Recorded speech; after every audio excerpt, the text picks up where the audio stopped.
Melanie, tell everyone a little bit about you. So, I'm a fractional chief marketing officer for B2B businesses, and I am the one that you call when nothing works and you feel like you've worked with everyone and no one is able to generate results. The initial assumption is usually that you need to spend more, but most of the time, companies don't need to spend more. They just need change. They need a fresh set of eyes to look at what's going on and see what are we missing. Sounds good. Okay, so here's my hypothetical for the podcast, right?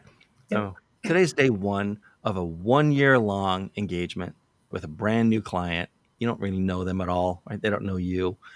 Uh, what kind of things do you normally, what kind of issues or problems do you normally go looking for in the first 3 months? The first thing that I try to notice is what have they identified versus what haven't they? When I work with my clients, they're usually super proud about 1 to 3 things. And they think that this is what works or doesn't work. And then there's another 1 to 3 things where absolutely everything is wrong. And and it's like they funnel their blame on one of those 3 things. And it's like, okay, you're a little too excited about these 6 things that we're talking about. Let's dive into each of those, identify a quick win, and then let's look a little deeper because usually it's not in the order that you think it is.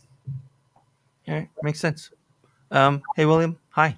Hey, Dean, how are you? Good, thank you. Can you tell folks a little bit about you? And then I'm going to give you a variation of that same hypothetical. Yeah, great. So I am also a fractional CMO focused on B2B primarily. I do have some B2C and D2C experience. And I specialize in professional services and SaaS technology for the most part. I do have other industry experience, but those are the two where I probably provide the most value. And CEOs call me when they are trying to scale and they lack a strategy and they lack the capability, or their team lacks the capability to really execute on marketing campaigns, and they're just struggling. So they call me when they want to scale. All right, fair enough. That sounds excellent, by the way. Here's my variation on that hypothetical. So it's still day one. You signed a 1 year engagement, brand new client. Like you don't know them really, they don't know you. Right? Uh, One of the big things that's kind of different around fractional CMOs versus hiring a full-time CMO is that fractional CMOs very acutely feel the need to put some wins on the board fast, right? They do not have like a long 6 month ramp up time, pretty much never, right? Yeah. And no matter how good they are, it's out of like the political game inside a company. So they need to put wins on the board fast. And so, like, what do you normally look at for, or what's your sort of preferred way to put wins on the board in the first 3 months or so? Yeah, I think there's a couple things. One is a lot of times the CEO will ask us to do certain things, and so we will give them what they ask for, and then we'll turn around and give them what they need, or give the organization what they need. And sometimes those two things are not the same thing. Many times they're not the same thing, right? And so, one, we want to make sure that we are aligned with what their ultimate goal is, and then be able to identify those areas where we are going to be able to dig in the fastest, provide the most value, ask the right questions, and just know where some of those issues lie within an organization. And that's where our expertise, my experience comes in. It's just knowing, what to ask, who to ask, what to dig into, what to not worry about because they're vanity things, but just really dig in and find those nuggets that are going to put some wins on the board, as well as advance really what we're trying to do from a longer term perspective. Okay. Here's the next part of this hypothetical. Okay. Oh, it's day one still, and unusually maybe we're both on site at company Yeah. headquarters, and I'm CEO of this company. we're sitting at some like one of those rickety little tables they have in the employee lunchroom because no one cares about the quality of the furniture in their employee break rooms. And I'm looking at you and I'm saying, like, William, here's the thing, man. You've worked with way more CEOs than I've worked with CMOs. Yeah. So tell me over the next year, like what should I be doing or what should I stop doing so that we get the maximum amount of value out of the money that we're spending on you? One, thank you for meeting with me face to face, because that's always more powerful than trying to do it over Zoom, especially for that initial meeting. I like to be nice to the people I'm giving money to.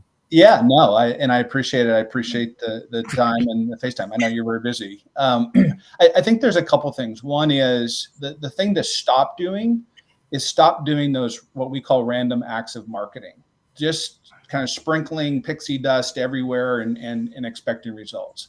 Let's step back. Let's understand what we've been doing, what's working, what's not working, and really dig in very fast. And so a lot of times a CEO lacks the patience to really make sure that we can understand what's working, dig in, set a strategy, and then put that strategy in motion. There's a lot of times where I just need leads. I need leads right now, and tomorrow they're gonna find me in the hallway and they're gonna go, "Do we have leads yet?" And the answer is no, because it takes a little bit of time. So I think it's one, stop doing the random acts of marketing. Number two, it's have a little bit of patience. Know the strategy that we're putting in place. Know that we're going to execute against that strategy, but that strategy is going to take a little bit of time, and we're going to see some incremental wins. But you may have to wait 30, 45, 60 days before you start seeing the impact of new leads coming in, because it just takes some time. And then the third thing would be is don't be afraid to ask me questions. Don't be afraid to challenge what I'm saying, what I'm thinking. But definitely do that. But also let me make sure that I can do my job and go ask questions, and don't hold me back from going and talking to people within the organization, because what I can do is really uncover some hidden gems if you just let me do that. A lot of times the CEO goes, "Well, I don't want my people impacted." And they don't necessarily know where all the skeletons are hidden. And if we can talk to other people, then that usually will uncover some great things. Of the almost 200 guests that I've talked to in the past 11 months for this podcast, you are literally the only one who replied back as if we were actually in a conversation where I was the CEO. Like, it kind of threw me for a second. I mean, like, that's an out of the box thinker right there, bro. Like, yeah, thank you. All right. And so, Mel, I'm still that CEO, although apparently now chagrined and a little on my back foot. And so, like, and it's the same scenario, right? As CEO, you've known lots more CEOs than I've known CMOs, and undoubtedly there are some things that I like to do or would like to keep doing, and you wish that I would not. Right? What are some examples so that I can sort of power down and go bother someone else in some other part of the company? Well, I guess I have to continue the conversation of talking to you as an actual CEO. Really not required, but sure. So instead of diving right into business, I would have that conversation of just kind of trying to relax them. What I've noticed is with CEOs, marketing is presented in the media as it's simple and easy and everybody should know it and everybody should get it.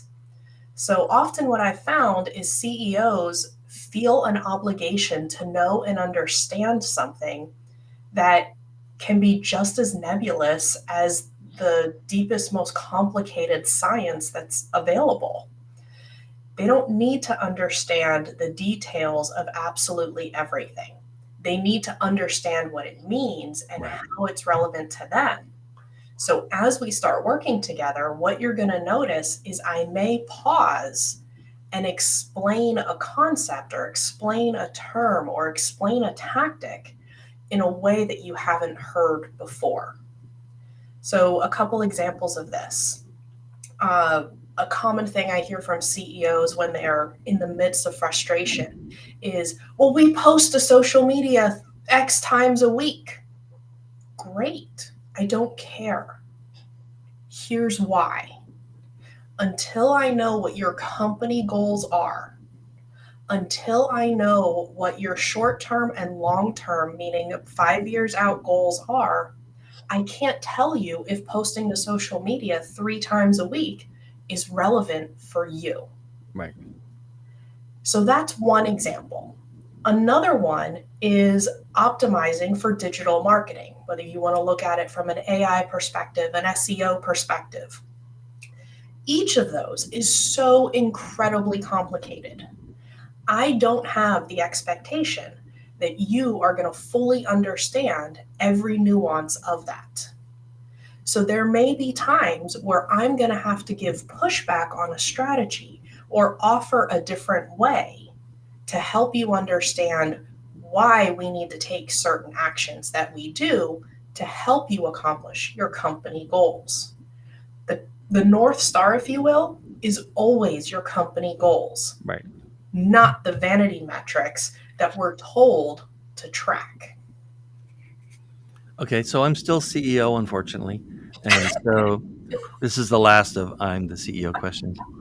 So, Melanie, I'm still the CEO. I'm looking at the staff I have in marketing, right? It's not necessarily a very big staff, so junior, maybe some mid people. There's been supervision of that group, right? There's even been, I guess, management of that group. There's never been leadership level anybody in that group, right? And so I'm looking at that group today on your day one, and I'm thinking about what they're going to look like on your day 365. And like, what can I expect? Like, can I expect to see a change in mix between full time and contractors, between inside and outside with agencies and that kind of stuff? You know, some people are going to go, other people are going to be hired, skill sets are going to change, people are going to be different. I mean, like the same people, but they're now different people. Like, what's going to be different a year from now? That is a fabulous question. And the reason for that is until I'm brought in, typically what companies end up doing is they assume that they need to pay the cheapest rate for the most specific task.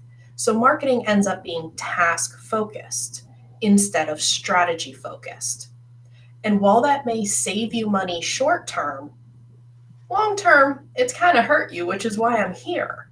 And the reason for that is somebody that is an expert in a task doesn't typically understand how it's connected to the bigger picture or how it's actually connected to other activities that are going on simultaneously within marketing. So, yes, the first thing I'm going to do is I'm going to try to work with the existing team and the existing subcontractors in place.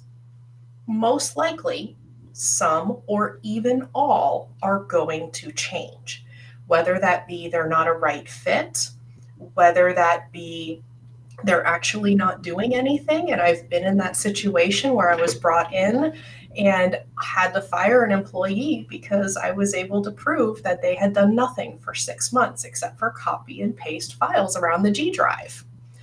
And this person was getting paid. So we're going to look and see if we can work with the team that we have. If not, then we need to make an informed decision as far as if it's better to outsource versus hire. And in outsourcing, one thing I am an absolute stickler with is you have to own your data. You have to own your own brand assets. If you are looking to sell, if you are looking to scale, and you don't own your own assets and your brand, you are devaluing your company. So you have to prioritize which decision is going to help us build the valuation. Think of me as your value enhancer. And William, what do you think? How's my team going to look different a year from now? There's very few guarantees in life, Dean, but I will guarantee you that in 365 days, the team will look completely different, either in makeup of who's on the team, Right. Skill sets, abilities, but it's going to change, and that's good, right? Because sometimes we don't have the right butts in the right seats. Right. Sometimes we have people doing things that they're just not good at. Sometimes people have to go because they just aren't good for the organization. They might be good people, but they're not good for the organization. And I like to take the approach of understanding first and not just come in with scorched earth. I love helping to develop and mentor people, but I want to make sure that they are equally going to give their 100% to make this work. And so I want to take 2 weeks, 3 weeks, 4 weeks to really understand who the people are, what they're doing, their skill set, their capabilities, and then be able to come up with a organizational plan that either if that team is still there, they're going to look different in the sense of the jobs that they're doing or their abilities to do the job or their capabilities. But more than likely, it could be that we're going to also add some outside resources, and we're going to make sure that we're strategic in that decision. It doesn't make sense to have every marketing function performed from an in-house team. Right. There's a lot of times it makes a lot of sense to bring in some outsourced resources. It's sometimes less expensive to do that. You're going to get more bandwidth, more mind share from an agency if you pick right, and then we can just scale faster. So. Okay, so I have a fill in the blank question. My time and tenure as CEO is now done. Thank you very much. It's very You're successful. a great CEO, Dean, by the way. Here's I love this question. There's two coming up, but I like this one because my part of it, super easy to do. Your part of it, far more expansive and difficult, possibly. But I'm just going to ask the question and you fill in the blank with whatever you want. Okay. Sure. Many clients just don't understand. Is that to me? Yeah. All right. Many clients just don't understand the complexity of good or great strategic marketing. You're going to have to go more than that. I'm still quasi CEO and I don't understand what you just said. They don't. A lot of times, and Melanie, you referred to this around. There is this thought that anybody can do marketing. Marketing's easy. It's put a Right. brand up, put a logo up. Marketing is part art, part science, part grit, and sometimes luck. And understanding what dials to turn, what levers to pull, to really build a strategy and execute against that strategy it's not rocket science, it's not brain surgery, but it isn't easy either. Yeah. And I think a lot of organizations and a lot of CEOs and executive teams think that marketing is easy. And sometimes we make it look easy, but it isn't. There's a lot of research to be done. There's a lot of trial and error. There's a lot of data analysis to understand what's happening. There's understanding who our clients are, understanding what our offerings are and how they solve the problems. And so understanding that it's more complex than what people think, thus it's going to take a little bit more time. And you need to have the right expertise and experience driving your strategy and executing your strategy. And you have to have the right people on the bus. And so I think that's just when I approach an engagement or a client and they go, well, marketing's easy. This should be really easy. You should only need 30 days to fix the problems. Right. Then that's a little bit of a red flag for me, because it means that they don't understand marketing or they don't necessarily value marketing the way they should. All right. Fair enough. And it's a good answer, by the way. Once I prompted you as CEO again. And Melanie, how about you? Like, many clients just don't understand what? I'm going to build off a lot of what William just said. I have different ways of describing it. So the way I describe it is marketing is perceived as the golden ticket, where you run around and you jump, and you carry your golden ticket, and marketing's going to work. If we just spend X thousands of dollars on this, we are guaranteed X results. No, you're not. I've landed more than a few clients who come to me because they're frustrated that they're not getting any results from paid ads online. And it's like, okay, well, if you're not getting any results from the ads that you're running, let's look at why. 97% of the time, and that's a total made up number, but I don't like to say 100%. So it's usually because of something you have complete control over. Is your landing page set up correctly? Is your site optimized? Is your website connected to your CRM? Is your CRM set up that it notifies your sales team Right. to follow up with a prospect? If all of this is in place and your ads still don't work, it's because of the digital ad platform, and your ads are not optimized and your ads need to be tweaked. But most of the time, it's usually something inside. The CRM is not connected, the site is not optimized, the landing page is not optimized. So Exactly. look at what you can control before you blame whatever is external and we don't have control over.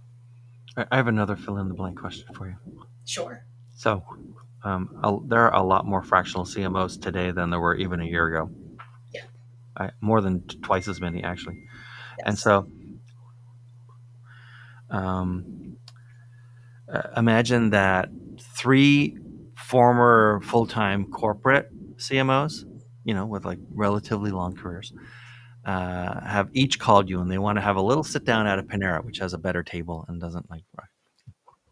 And independently, they've all made the same decision in the last couple of weeks. Either they decided to leave corporate and go out on their own, or they were invited not to return to work, and so now they're out on their own.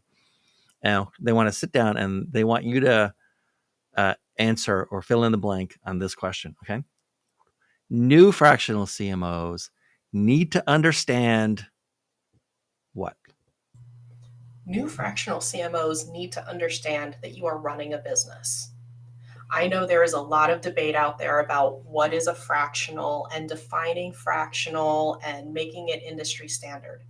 The reality is, from a legal, a tax perspective, you are a contractor. Mm-hmm. That doesn't change no matter whether you use consultant or coach or fractional. Legally, you are just a contractor.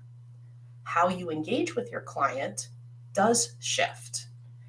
And unless you understand that you are ultimately running and owning your own business and engaging with clients, you'll never be successful. Because unlike when you are an FTE, you have to manage your own business Mm-hmm. and market your own business in addition to working with your multiple clients. And William, what do you think? New fractional CMOs need to understand what? That you need to be a strategic operator for your client. Many times if you're a CMO for a larger organization, you have a great team underneath you. You have all the resources in the world, and you can just lead strategy and let others do all the work. That's not reality. A lot of times I'm helping mid-market businesses, and they don't have a team of 20, 30, 40 people in their marketing team. And so it is roll your sleeves up, sling some emails, make sure that you are in the CRM on a regular basis, looking at results, analyzing results, giving feedback. It is a contact sport as a fractional CMO, because many times you just don't have the resources that you did maybe as a full-time CMO at a larger organization. I think the second thing is that and probably the biggest challenge that I have found, both as a single shingle as well as working for Chief Outsiders, is you want to deliver 110, 115% for your client. But with a 30-day notice, you could be that engagement could end pretty quickly. And so you always have to be thinking a month, 2 months, 3 months out, and starting to build that pipeline, networking, and those types of things. Because it's it's a evolution, and I have long tenure for my clients.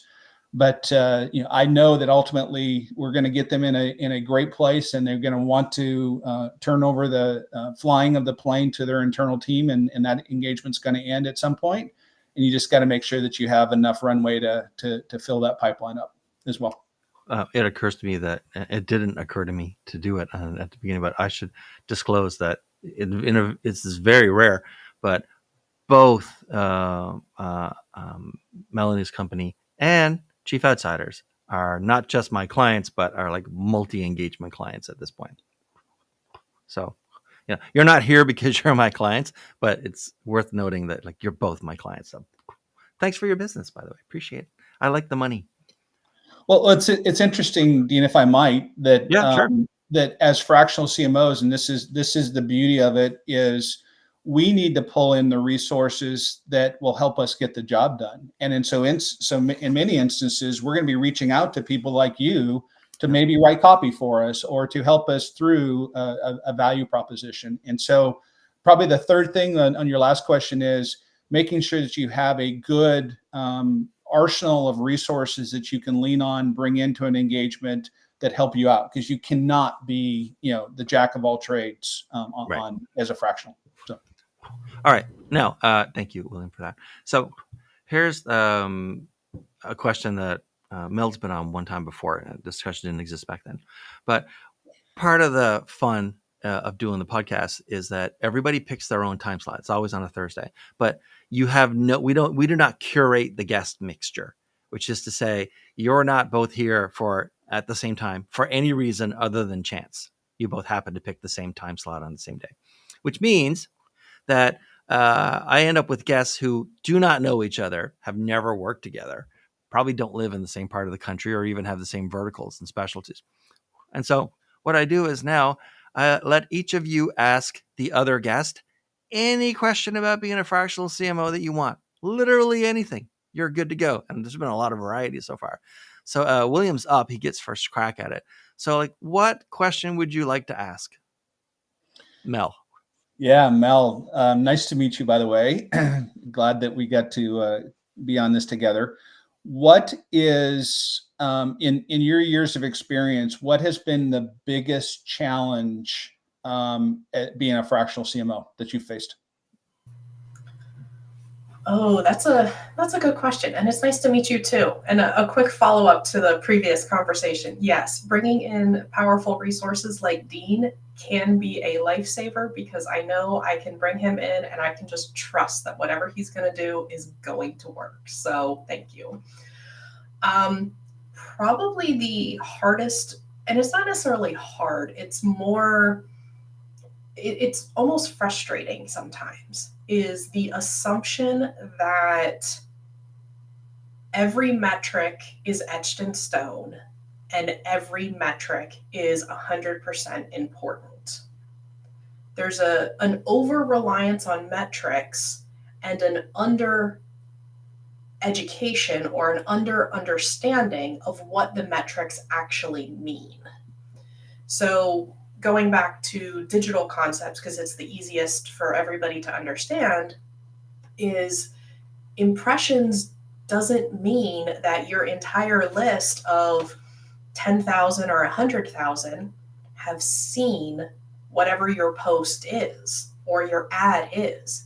It simply means that it appeared on the screen of the person that is following your company. That's all it means. So when you over rely on the metrics and you don't have an understanding of what the metrics mean, it creates this misconception of the results they are actually generating. So I end up having a lot of conversations around the re-education of metrics, why they matter, when they matter, and how they matter. Thank you. And then Mel, your question for the fractional CMO that you've been randomly put in an elevator with.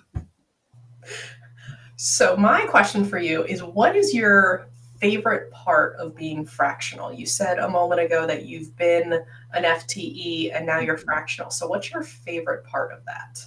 Wow, that's a great question. I was anticipating the other flip side of what's the most challenging part, but so that's great.